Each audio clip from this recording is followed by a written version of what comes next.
Un grand bonjour à vous toutes et à vous tous, vous êtes sur 01 TV, vous avez fait le bon choix. C'est parti pour votre débriefing de l'actu tech de la semaine. 01 Hebdo, bienvenue à vous toutes et à vous tous. Et Jérôme, bonjour. Bonjour François, bonjour à tous. Voici le sommaire de 01 Hebdo. Cette semaine, je crois bien que nous allons reparler d'une certaine marque à la pomme. Vous l'avez vécu en direct sur 01 TV. L'annonce des nouveaux ordi MacBook, on en parle avec Nicolas Lelouch. Et puis Jérôme, je sais que parfois tu as du mal à t'endormir. Peut-être que ce masque futuriste va résoudre tous les problèmes. C'est un objet connecté santé qui va vous aider à mieux dormir. Comment faire du vélo pendant le confinement? Eh bien, grâce à cet étrange appareil, vous posez votre vélo ça habituel. fait un peu torture quand même. Hein. Oui, mais ça a l'air pas mal du tout. Et puis, vous l'avez reconnu, Jordan Cosino sera là pour son nouveau rendez-vous. Chaque semaine dorénavant, il répondra à vos questions avec le hashtag « Je veux savoir vos questions tech », bien évidemment. Oui, je crois qu'on parlera smartphone notamment cette semaine. Tiens donc. Bienvenue à vous toutes et à vous tous, c'est parti pour 01 Hebdo.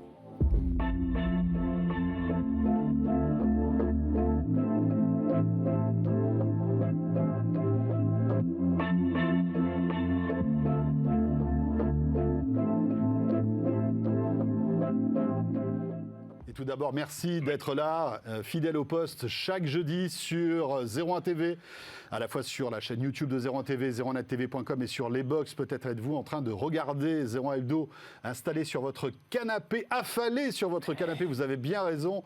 Et bien sur les box SFR, Orange, Free ou bien sur le satellite sur Fransat. Merci en tous les cas d'être là. Comme chaque semaine, on est ravis de vous retrouver. Comme d'habitude, nous on commence par la question 01 Hebdo Orange. Question d'actu que l'on vous pose. Alors, la semaine dernière d'abord, de quoi parlions-nous ? Alors la semaine dernière, c'est une bonne question, Jérôme. Tu vas voir, elle va s'afficher dans un instant.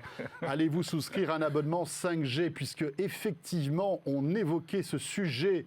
Oula. Eh bien, regardez ce que ça donne. Là, je pense que, je ne sais pas ce qui se passe, mais il y a un bouleversement du compte Twitter on a été hacké en direct. Et donc, la semaine dernière, allez-vous souscrire à un abonnement 5G ? Non, à 75%. Aïe, le non est sans appel. Écoute, Enfin, cela dit, on vous pose une question sur un service qui n'est pas encore lancé. Donc, c'est vrai que peut-être que la 5G, dans les semaines ou les mois qui viennent, et sans doute, va révolutionner nos connectivités. Mais c'est vrai que pour l'instant, c'est pas évident. Ça, c'était la question de la semaine dernière. Ouais. Notre question de ce jeudi, la voici. Eh bien, elle concerne un produit dont on va parler tout à l'heure avec notre invité, un objet connecté pour le sommeil. Alors, utilisez-vous déjà des objets connectés pour le sommeil, soit pour vous aider à dormir, soit pour surveiller votre sommeil? Eh bien, là encore, c'est un non à 76%, mais il y a quand même 23% de oui. Oui, alors ça vient juste de commencer. Oui, ça vient de commencer. On va affiner ces résultats dans les semaines, dans les jours qui viennent. Avant de rentrer dans le vif du sujet et parler de l'actu, un mot sur un événement qu'on voulait vous présenter dans ce 01 Hebdo et qui va se dérouler tout au long de la semaine sur 01 TV. C'est la Labo Week. Jérôme, c'est un événement, je dirais, d'amplitude planétaire. Absolument, voilà. Je crois qu'on peut dire ça comme ça. On en parle déjà un peu partout dans la galaxie. Et dans la galaxie de la tech, parce que c'est vrai que là, on se rapproche, bon an, mal an, des fêtes de fin d'année. On se rapproche aussi du Black Friday qui va avoir lieu bientôt. Et la question que vous vous posez sans doute, comment choisir mes produits high-tech dans la jungle aujourd'hui qu'on a. C'est vrai qu'il y a une offre qui est énorme. Eh bien, vous savez quoi ? On a décidé d'y consacrer une semaine entière. Une semaine entière. C'est la Labo Week sur 01 TV avec un dispositif exceptionnel en partenariat avec le labo Fnac et Fnac Darty. Nous allons, pendant une semaine, vous donner un maximum de conseils pour bien choisir vos produits high-tech. Alors, ça va évidemment du smartphone au PC gaming aussi, mais aussi à l'audio, mais aussi la télé. Évidemment, la télé, incontournable. Alors, on en parlera avec les spécialistes de la rédaction et puis du labo Fnac Darty. Et ce sera quand, François ? Alors, c'est tous les jours de la semaine, Jérôme. On va se retrouver en direct sur 01 TV, tous les jours à 20h30 pile, pour évoquer une thématique. Et par exemple, lundi, on va attaquer par l'audio. Pendant 1 heure, vous allez pouvoir poser vos questions à nos spécialistes, savoir quel est le meilleur casque, par exemple, à réduction de bruit, quels sont les meilleurs intra-auriculaires, enfin bref, toutes ces questions, même tout ce qui est audio connecté avec les enceintes, bien sûr. Parce que c'est un sujet qui est lié à tout ça. Lundi donc l'audio, mardi la télé, mercredi les smartphones et les objets connectés, jeudi ce sera PC et PC gaming, et on reviendra sur les smartphones vendredi parce que, évidemment, on a beaucoup de choses à vous raconter sur ce sujet. On aura dit lundi. Oui, et puis surtout que je pense que vous aurez pas mal de questions à nous poser. Alors, il y a évidemment le Tour de la question, ça c'est notre grande émission du soir à 20h30 en direct avec Jérôme et nos invités. Et puis il y a d'autres programmes que vous retrouverez sur 01 TV, la chaîne, qui sont en fait des programmes très intéressants avec par exemple des focus sur des technologies, comment fonctionne par exemple une caméra rotative sur un smartphone, et des marques viendront nous présenter leurs innovations. C'est passionnant et ça commence donc à partir de lundi sur 01 TV. Et évidemment, le point d'orgue, ce sera la remise des Zeronet Awards, Jérôme, puisque tout se décide la semaine prochaine. On vous donnera aussi le palmarès des produits high-tech les plus plébiscités pour cette année 2020. Et bien voilà, joli programme. Donc rendez-vous lundi à 20h30 sur 01 TV, sur YouTube, sur les box, en direct pour répondre à toutes vos questions. Et vous pourrez poser vos questions avec le hashtag 01 Live. Et comme on sera en direct sur la chaîne YouTube, là aussi vous pourrez nous laisser toutes vos questions. Allez, on attaque avec l'actu de cette semaine.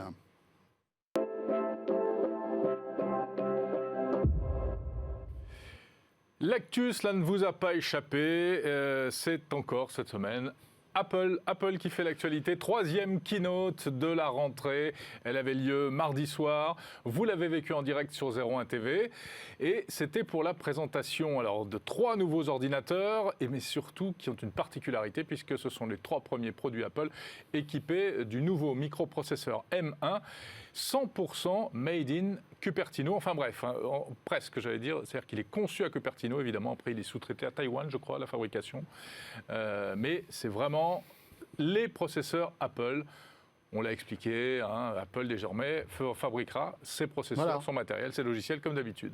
Et alors c'est un peu technique comme sujet bien évidemment, parce que les processeurs c'est pas ce qu'on voit dans un Mac, mais Apple abandonne l'architecture Intel. Vous savez Intel, ce fabricant de processeurs que l'on connaît tous et qui inonde le marché du PC et du Mac depuis de nombreuses années. Alors il abandonne pour certains produits, pour l'instant seulement 3 produits. Mais on peut imaginer que dans quelques années Apple se passe complètement des services d'Intel de manière définitive. Et donc Intel n'est plus dans ces nouveaux modèles. On a le MacBook Air, le MacBook Pro et le Mac Mini, 3 nouveaux Mac qui sortent et qui ont donc, tu le disais, cette infrastructure à l'intérieur de processeurs ARM qui s'appelle donc l'Apple Silicon, c'est le M1. Jérôme, d'après ce qu'on dit et d'après les specs, en tout cas les chiffres que Apple a pu communiquer, on se retrouve avec une bête de puissance. Oui, il est 3 à 4 fois plus puissant, à la fois l'aspect CPU, l'aspect GPU. Donc ça, c'est la promesse d'Apple, c'est on change de produit de base, de référentiel, de processeur, et vous allez voir, vous allez en prendre plein les yeux, parce que pour le reste, il n'y a pas vraiment de changement en réalité. Si nous parlions de tout ça avec notre spécialiste Nicolas Lelouch, je propose qu'on l'appelle. Bonjour Nico. Bonjour François, bonjour Jérôme. Salut Nicolas. Alors Nicolas, vous le savez, notre spécialiste smartphone, mais secrètement, il suit l'actualité tech d'Apple, pas secrètement d'ailleurs, c'est vrai. Tu aimes bien ça, en fait, tu t'intéresses à la culture Apple depuis de nombreuses années, Nico, et c'est pour ça que tu es là avec nous. Qu'est-ce que tu penses de ce changement quand même?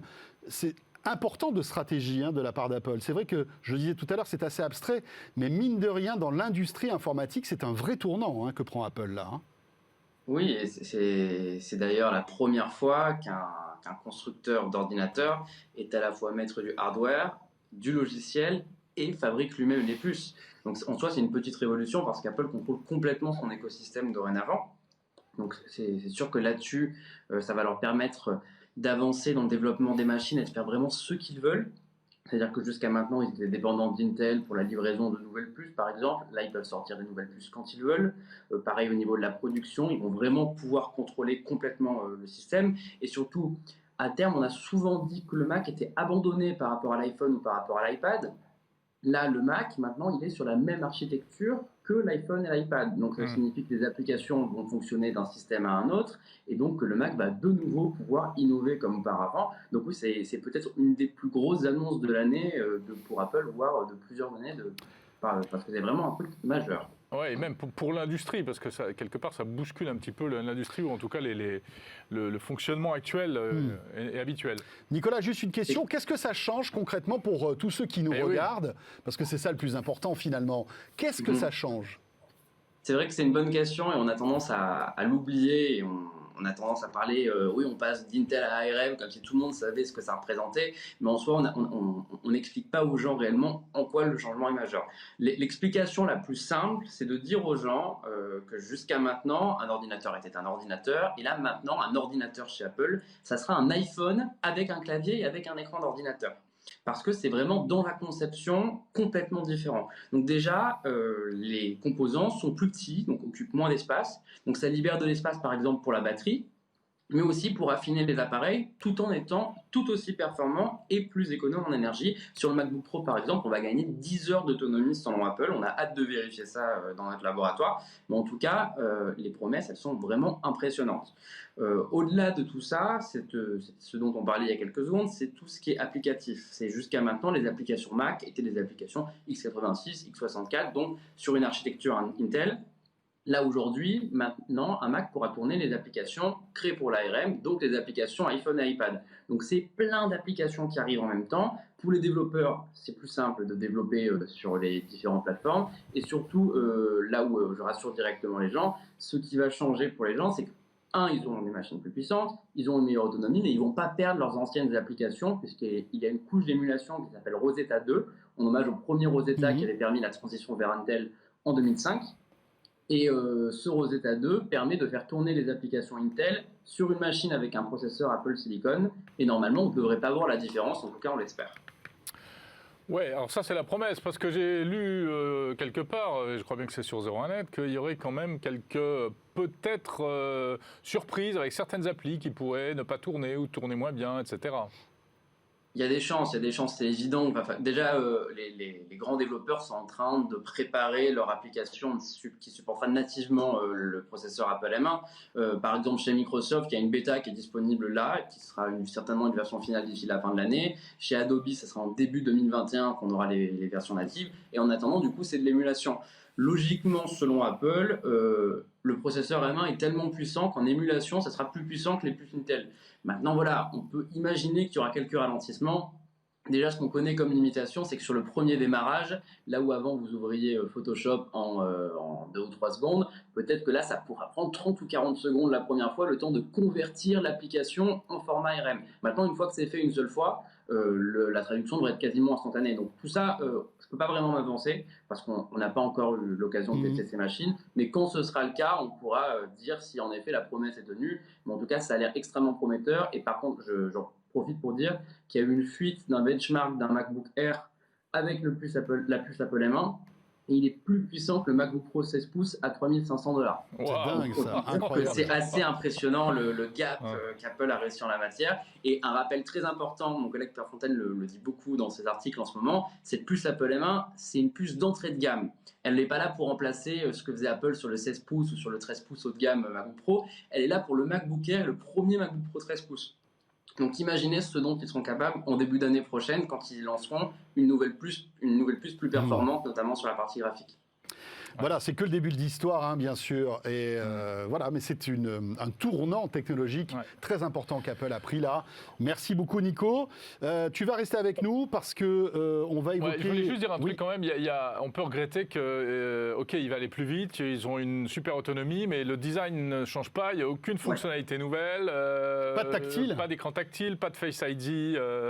Pour le déverrouillage, il y a toujours cette touch bar. Bon, je sais pas, moi je suis pas un grand fan de la touch bar qui s'allume, là, enfin qui est un écran en fait. Il n'y a pas beaucoup de changements à ce niveau-là. Hein. Après j'ai une théorie là-dessus. Je pense que c'est volontaire de leur part pour 2 raisons. Déjà pour rassurer les gens. Parce que quand on fait une transition majeure, le fait que le Mac ARM ne soit pas différenciable du Mac Intel, ça va rassurer les gens dans les magasins et donc ils ne vont pas voir la différence. Donc je pense que c'est la volonté d'Apple. Et surtout, avoir un nouveau processeur, c'est déjà un motif pour changer d'ordinateur. Donc s'ils mettent le nouveau design maintenant, on a tout d'un coup et c'est peut-être mieux pour eux d'attendre 1 ou 2 ans pour vous convaincre dans 2 ans de nouveau changer. Donc je pense que c'est tout à fait volontaire. Ils sont malins. Évidemment, oui, bien sûr.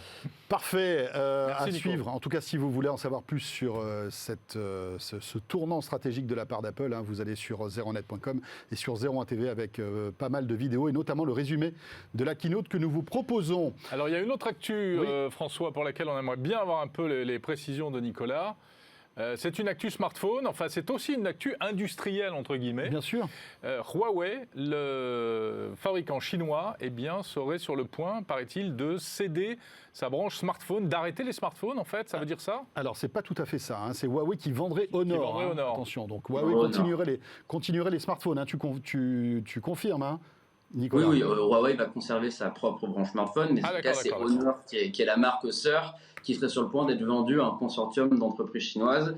Ça dit deux choses. Hein. Ça veut dire à la fois que Huawei est conscient que ces problèmes sont graves et qu'elle essaye, mine de rien, de sauver Honor, de sauver certains employés comme ça, et que l'écosystème à galerie n'est pas encore prêt pour rivaliser. Et surtout, ça veut dire que Huawei ne croit pas trop qu'une administration de Joe Biden est sur le point de l'épargner. Si il laisse même pas le temps d'attendre, ils partent du fait que c'est trop tard et le but est de sauver les meubles. Donc pour l'instant, c'est très flou. On sait juste que ça serait 12,8 milliards de dollars. Mais on ne sait pas ce qui va arriver au téléphone Honor. Est-ce qu'il y aura une nouvelle surcouche ou non? C'est assez flou. Alors, il semblerait que ce soit le distributeur Digital China, avec les autorités de Shenzhen, qui mettrait à peu près 15 milliards de dollars sur la table pour racheter Honor.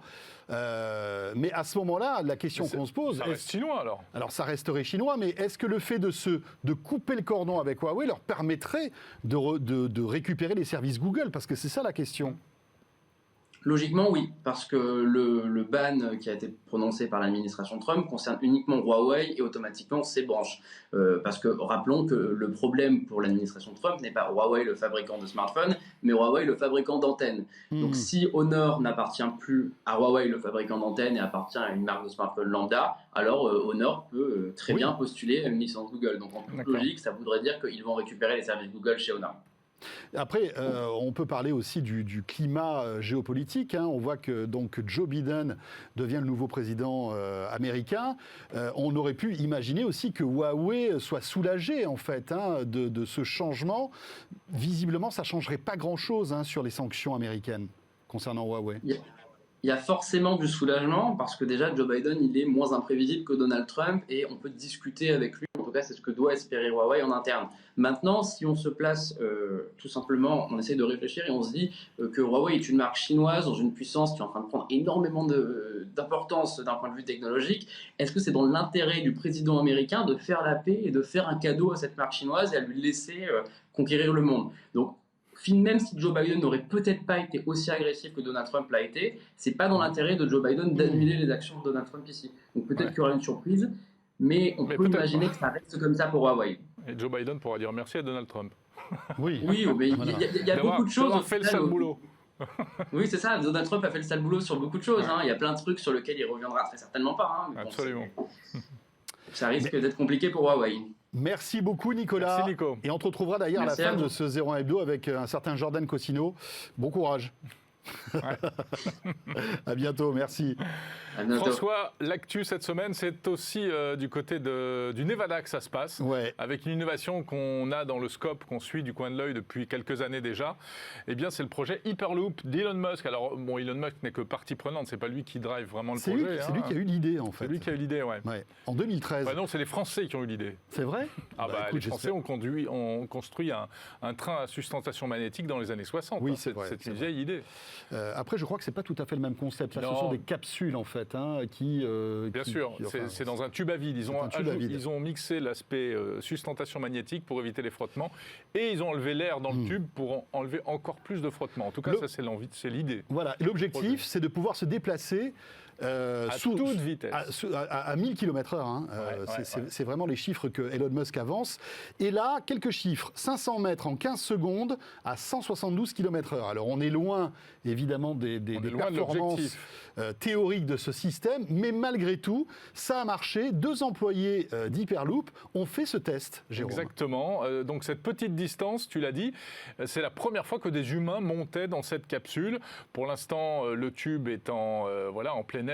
C'est quand même un mode de transport du 21e siècle, du futur, même si c'est un concept qui est pas mal décrié.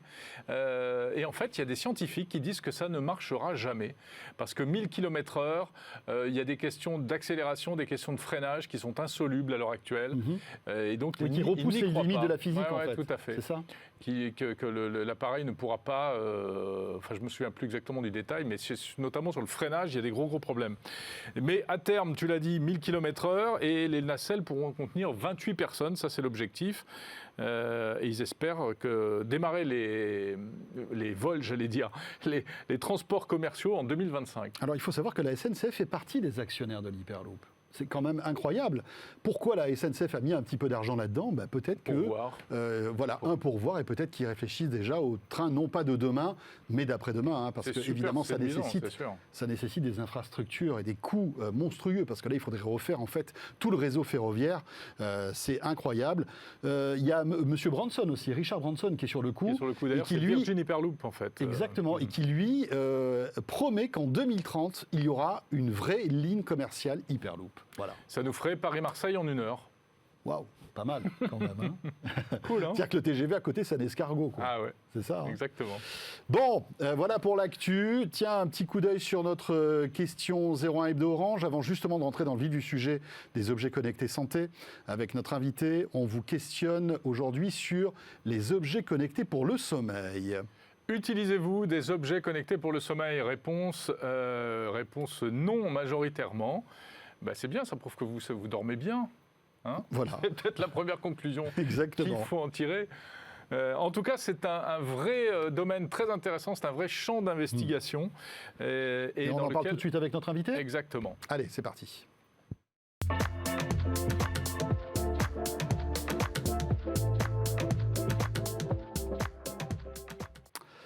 Et Guirec Leloup est avec nous. Bonjour Guirec. Bonjour à tous les deux. Vous êtes le fondateur d'Urgotech. Alors c'est rigolo parce que dans Urgotech, il y a Urgo. Et Urgo, personnellement, ça me rappelle de très mauvais souvenirs d'enfance. Je ne sais pas vous, mais c'était des pansements quand je me faisais des bobos. Mais ça a un rapport en fait, hein? Complètement. Donc Urgotech est la start-up du groupe Urgo. Et au sein d'Urgo, on innove. Vraiment, on a ça dans notre ADN, au cœur de ce qu'on fait tous les jours. Hein, donc du petit pansement que vous avez pu expérimenter quand vous étiez enfant, jusqu'aux technologies aujourd'hui de pointe dans les neurotech pour vous aider à bien dormir, comme c'est le cas avec Urgonight. Oui, en fait, il y a de l'air dans Urgo, mais il y a de la tech aussi dans Urgo, visiblement. Hein, alors, c'est bien. Il y a de l'air dans Urgo. Oui, c'est vrai, ce slogan. C'était le slogan, mais il y a 2000 ans. Hein. Ben oui, c'est ça, à peu près 2000 ans. Alors, ce que vous avez en main, ça s'appelle Urgonight, vous l'avez dit. Et c'est donc un drôle d'appareil qui est censé nous aider à mieux dormir, n'est-ce pas? Est-ce que vous pouvez nous expliquer le concept? Exactement. Donc, le principe, c'est que quand vous êtes un bon dormeur, naturellement, la nuit, votre cerveau va vous couper du monde extérieur. C'est ce qui fait que vous n'allez pas vous réveiller s'il y a un peu de lumière, un peu de bruit, un peu de mouvement à côté de vous. Vous allez rester endormi. Il se peut que dans votre vie, à un moment, votre cerveau il perde cette faculté-là, il ne sache plus bien protéger votre sommeil, et c'est à ce moment-là que vous allez commencer à vous réveiller la nuit, avoir du mal à vous rendormir, et que le matin, vous allez vous réveiller, ça va être un peu dur, vous le savez, pour la journée qui arrive devant vous. Et donc avec Urgonight, on va vous aider à réapprendre, à faire en sorte que votre cerveau regagne cette faculté naturelle qui permet de bien protéger son sommeil pendant la nuit. Alors comment ça marche? Alors le principe, c'est que c'est un entraînement, Urgonight, qu'on fait pendant la journée. Donc on porte absolument rien la nuit, on va mettre le bandeau pendant la journée, comme ceci. Et c'est un entraînement qui va durer un quart d'heure, 20 minutes. Ça vous va très bien déjà, hein? Pardon? Ça vous va très bien. Ah merci, oui. Alors on a l'air tout de suite beaucoup plus réveillé avec un Urgonight sur la tête. Donc le principe, c'est qu'on va réapprendre son cerveau à fabriquer ces ondes cérébrales qui protègent le sommeil la nuit. Le problème de ces ondes, c'est que vous ne savez pas quand vous les émettez. Et là, si je vous dis est-ce que vous êtes en train de fabriquer ces ondes, vous me dites j'en sais rien, je ne sais pas les ressentir. C'est la raison pour laquelle vous allez avoir besoin du bandeau qui va capter l'activité cérébrale. Et à chaque fois que vous réussissez à fabriquer ces ondes du sommeil, c'est que vous cherchez à entraîner. L'application mobile donc dans le téléphone va, sous la forme d'un petit jeu, vous donner des points.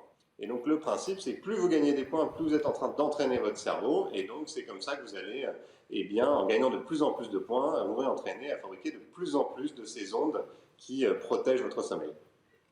Mais alors, dites-nous, c'est vous, enfin, c'est une idée farfelue comme ça qui est née d'un seul coup, ou ça s'appuie sur des bases scientifiques sérieuses? Oui, tout à fait. Alors, c'est une science, le neurofeedback, qui existe depuis une vingtaine d'années. Donc, c'est ça qui est assez impressionnant. Moi, c'est ce qui m'a beaucoup plu quand j'ai découvert le neurofeedback donc à l'occasion d'une rencontre avec un laboratoire de recherche. C'est que c'est une science qui existe depuis très longtemps, sur laquelle il y a des publications et des études cliniques qui démontrent que le neurofeedback, ça fonctionne. Le problème du neurofeedback jusqu'à aujourd'hui, c'est que ça nécessitait un très gros équipement. C'était donc réservé à certains centres spécialisés. En France, il n'y en a que 2. Aux États-Unis, il y en a un tout petit peu plus.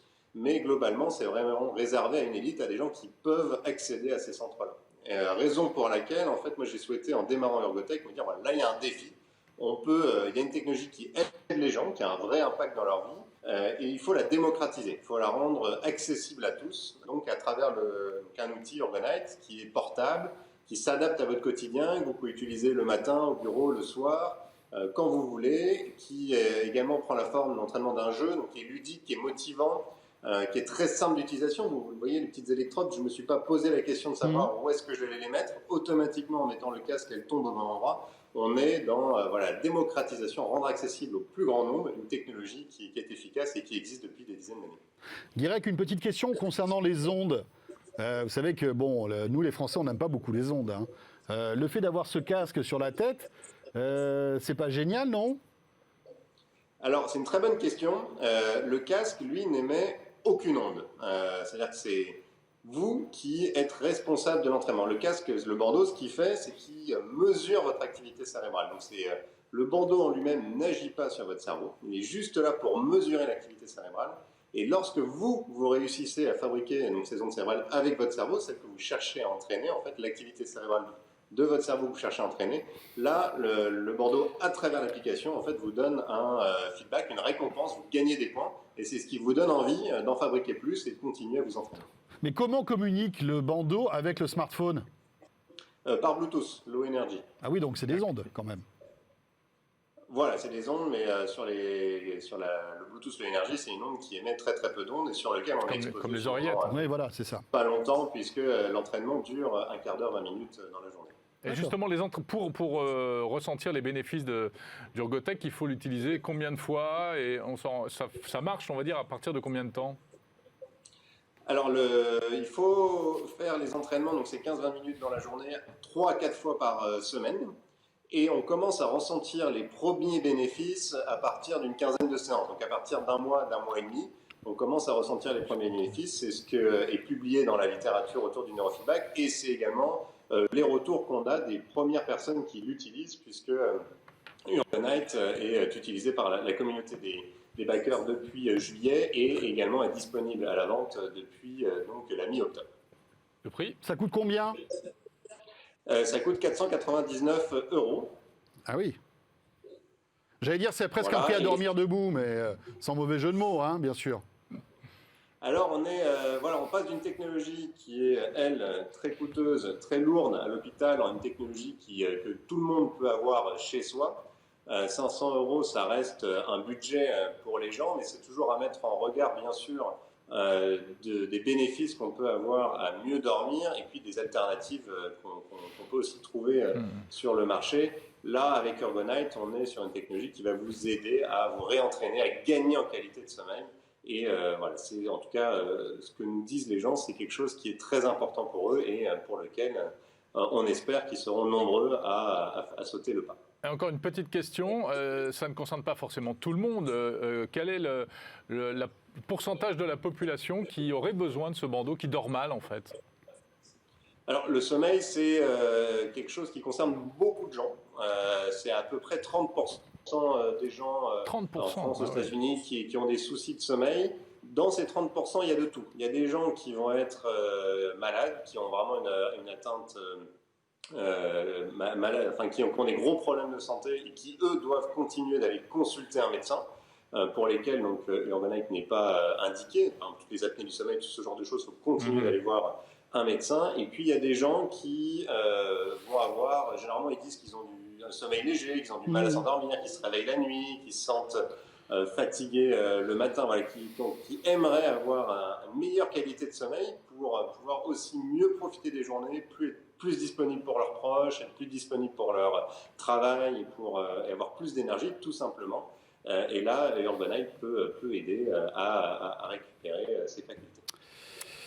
Eh bien, merci beaucoup, Guirec. Merci pour toutes ces précisions. Guirec Lelouz, fondateur donc d'Urgotech. Vous avez d'autres innovations dans votre panier. Vous viendrez nous en parler un de ces jours. Merci beaucoup. Bien sûr, merci à vous. Merci beaucoup. Bonne journée. Au revoir. Au revoir. On va rester un petit peu dans le domaine de la santé maintenant, Jérôme, finalement. Absolument, on va rester dans le domaine de la santé et du sport. On va parler avec Dimitri Charitsis d'un produit plutôt insolite et plutôt sympa si vous aimez le vélo.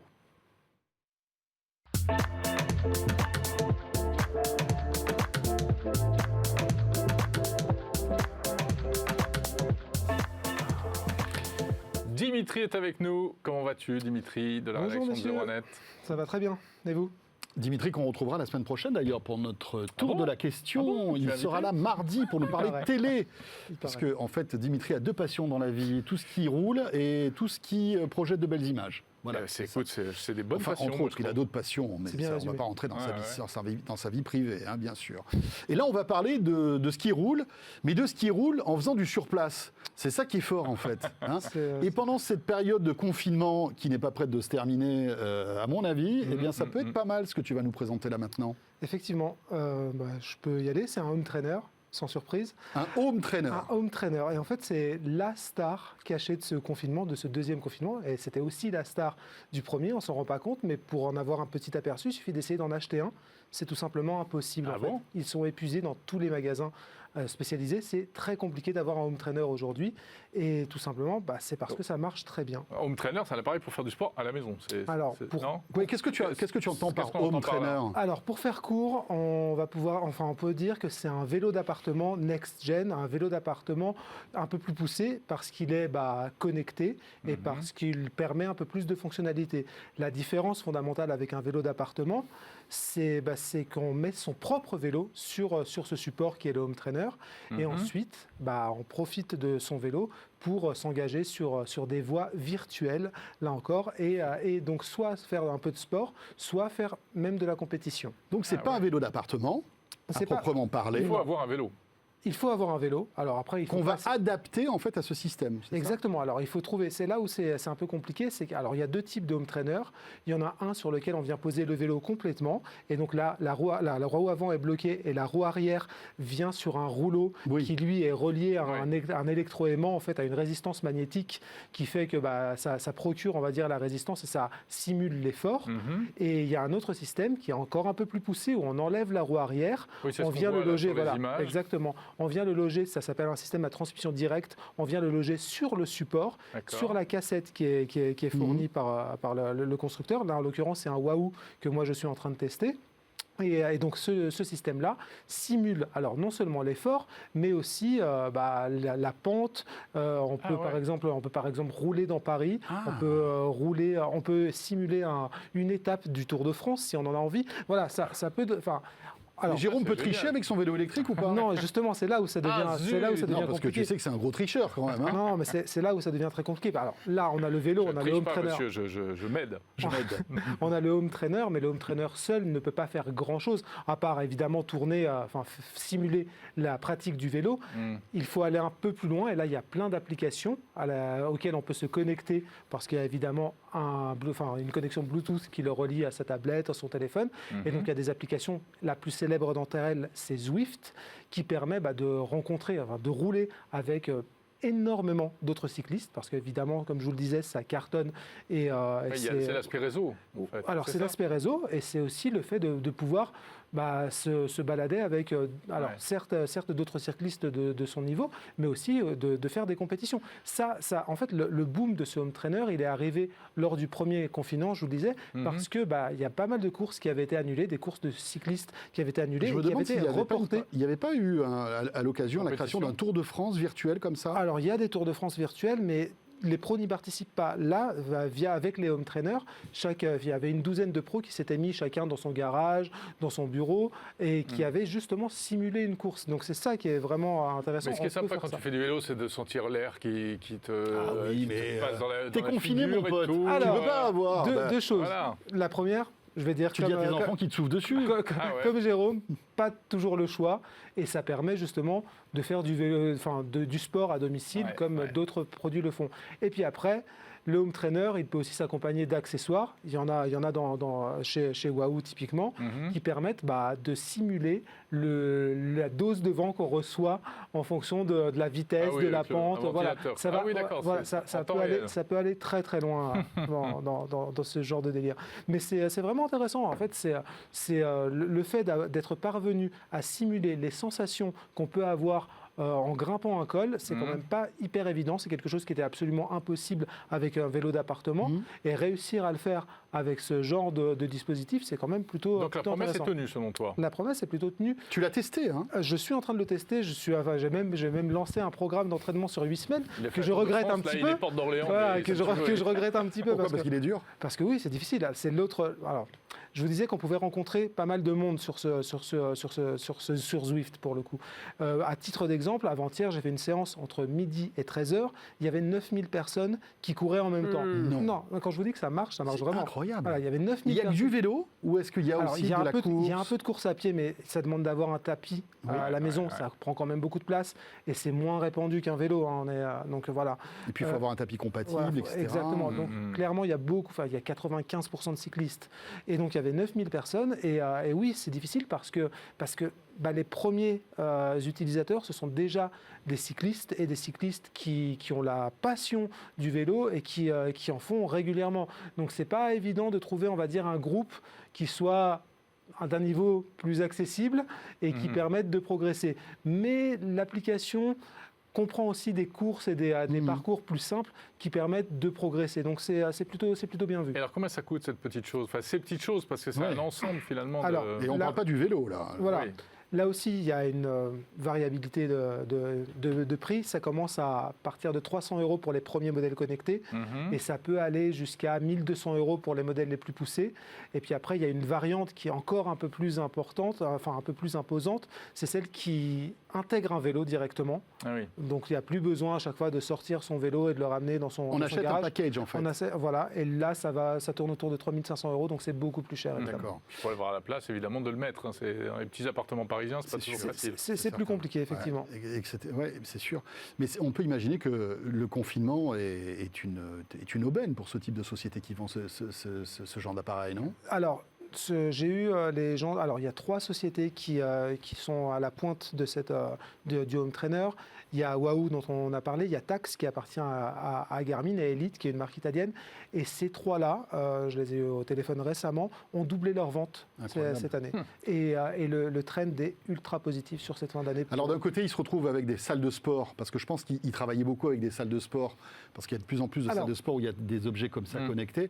Mais je pense que les particuliers ont dû rattraper le retard qu'ils ont engrangé avec les salles de sport. La quasi-totalité des ventes depuis le printemps, ce sont des ventes en particulier. Parce que justement, les salles de sport étant moins accessibles, ça permet d'avoir un équipement de très bonne qualité chez soi. Voilà, c'est comme les salles de cinéma qui se vident au profit des plateformes de SVOD. Quoi. Et voilà, et des écrans de plus en plus grands à la maison qu'on achète. Voilà. On en parlera d'ailleurs mardi prochain avec une grande émission. Tiens, au passage, un petit peu de promo, mais c'est important. Si vous vous apprêtez à changer peut-être de télé, là, dans les semaines qui viennent, vous savez qu'il y a le Black Friday qui va arriver, il y a les fêtes de Noël aussi bientôt. Eh bien, à cette occasion, mardi soir à partir de 20h30 en direct avec Dimitri, eh bien, nous vous donnerons un maximum de conseils pour choisir vos télés. On aura aussi un responsable du labo Fnac, Jérôme, qui sera là. Autant vous dire qu'eux aussi ont une certaine expertise là-dedans. Et puis on recevra un porte-parole de Samsung. Et avec toutes ces personnes-là, on essaiera de vous donner un maximum de conseils pour bien choisir votre télé. Parce que la télé, c'est les écrans, bien sûr, c'est la taille des écrans, mais c'est aussi toute la connectivité. Quels sont aujourd'hui les services qui ont le plus de connectivité? Ça sera donc mardi soir, on compte sur vous, 20h30 en direct. Merci Dimitri. Merci beaucoup Dimitri Charity Merci à vous. d'être passé nous voir pour ce home trainer. Bon de Jérôme, vélo. tu as compris, hein, tu désactives Mais la ça me- batterie maintenant avec ton Ça me fait très vélo. envie. Hein. Bah oui, moi je peux utiliser mon vélo sans l'assistance électrique. Ouais, en mais plus, tu t'en hein. sers pas beaucoup sans assistance électrique, d'après ce que j'ai cru Bon, comprendre. écoute, Bah, je t'en je te prie. passe de tes commentaires. Oui, ça suffit. Au moins, moi je fais du vélo. Oui, c'est vrai. Toi, tu fais du vélo. Ouh là Voilà. là, ça balance hein, quand même. Hein. Eh ouais. Ça balance. Je l'aurai un jour, je l'aurai. Bon, allez, on enchaîne avec Bon, et un là- autre zozo. C'est Jordan Cosino. Qu'est-ce que t'en penses? C'est bien vendu comme Allez, ça. on y va. Jordan, le jingle.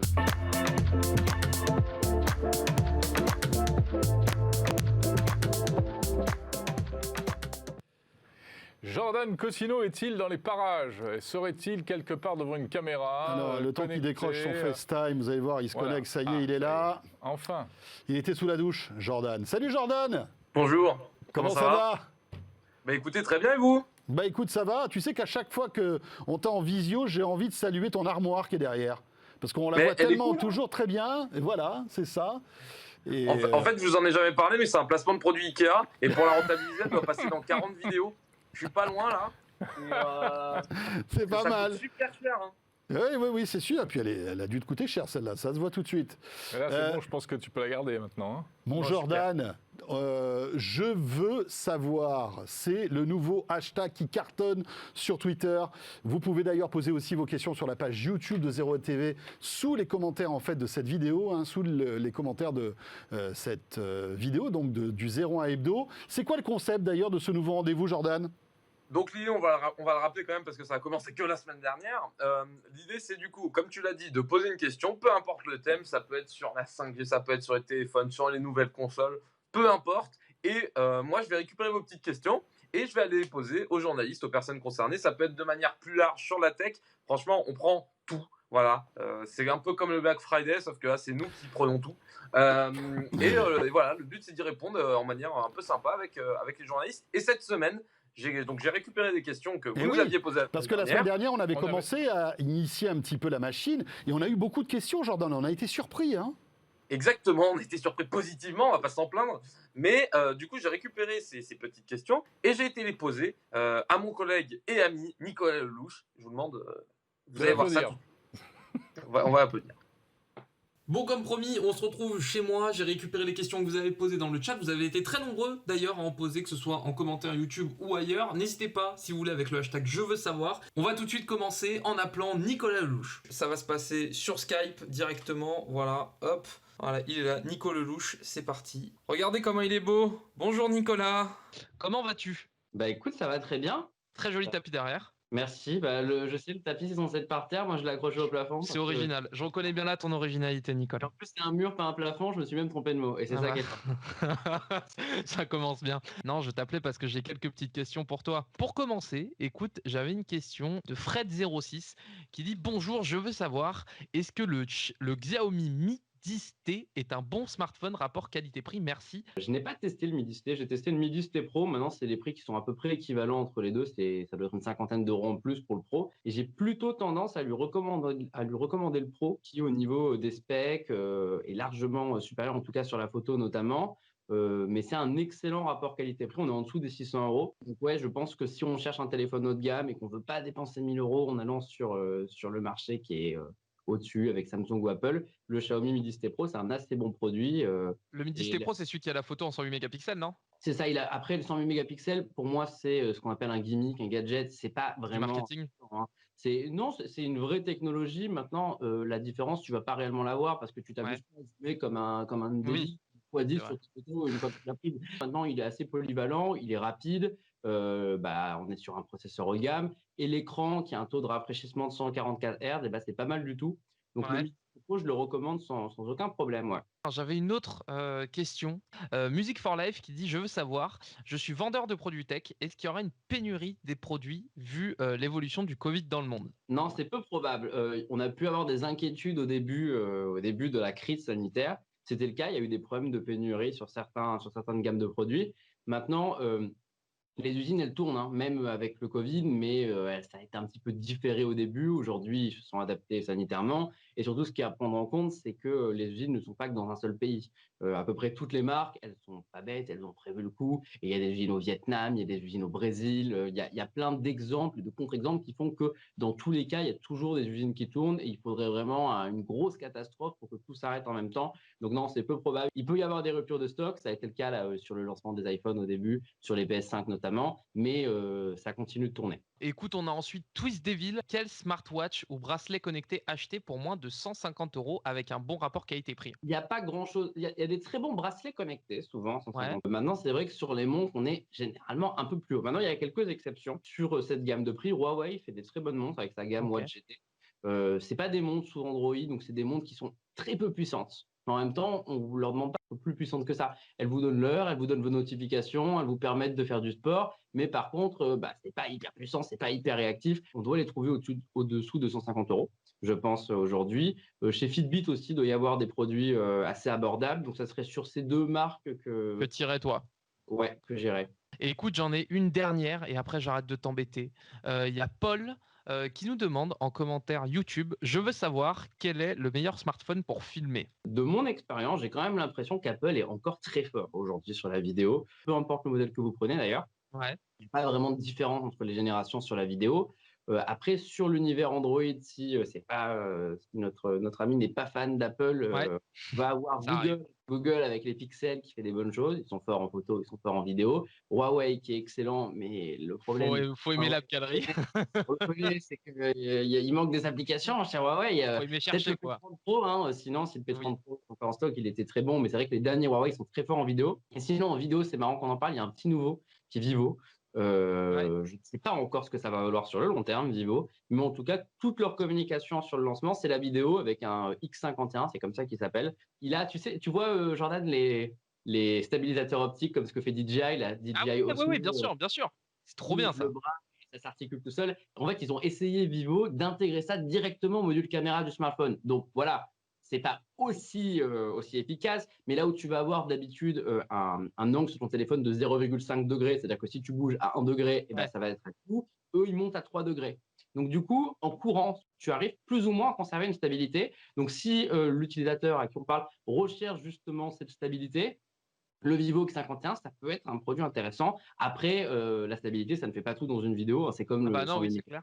Écoute, merci Nico, je te prends pas plus de temps. Et puis, peut-être que je te rappellerai dans quelques semaines ou peut-être pas. On verra. C'est le suspense. Très bien. Eh bien, je te souhaite une bonne continuation en attendant. Merci beaucoup, cordialement. Hein.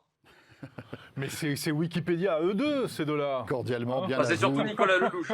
Oui, c'est ça. Mais tu sais quoi, c'est super intéressant ces petites salles de questions comme ça, Jordan. On s'est régalé. Écoutez, faites-vous plaisir.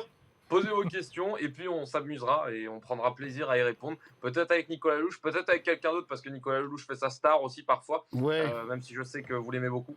Non, mais voilà, on verra avec qui on en parlera. Si vous posez des questions, peut-être sur la 5G, Nicolas s'y connaît peut-être un peu moins. On ira voir quelqu'un qui s'y connaît peu plus que lui ou quoi. Enfin, ça va être en fonction de vos questions. Les interlocuteurs vont changer et c'est aussi ça l'intérêt de cette petite vidéo. Très bonne idée. Hashtag je veux savoir. Partout, sur Twitter, voilà. Sur Twitter, sur même en message privé Facebook, si vous voulez, on récupérera tout. On est au moins à travailler sur cette chronique, donc ça va aller.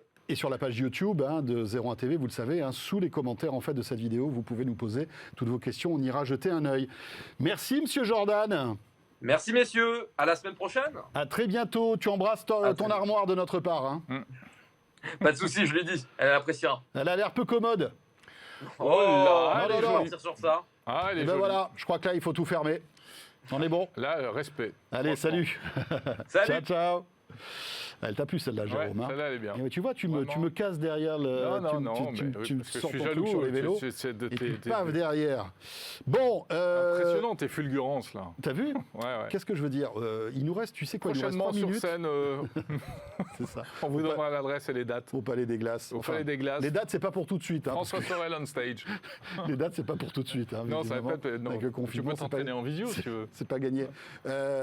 Tiens, puisqu'il nous reste une petite minute, peut-être avez-vous vu circuler cette cette information qui est toute récente. Et c'est Google Photos, Jérôme, qui est en train de changer et pas en bien. Aïe, aïe, aïe, aïe, aïe. C'est-à-dire que Google était totalement gratuit. Vous pouviez mettre toutes vos photos de toute votre vie entière jusqu'à la fin des temps.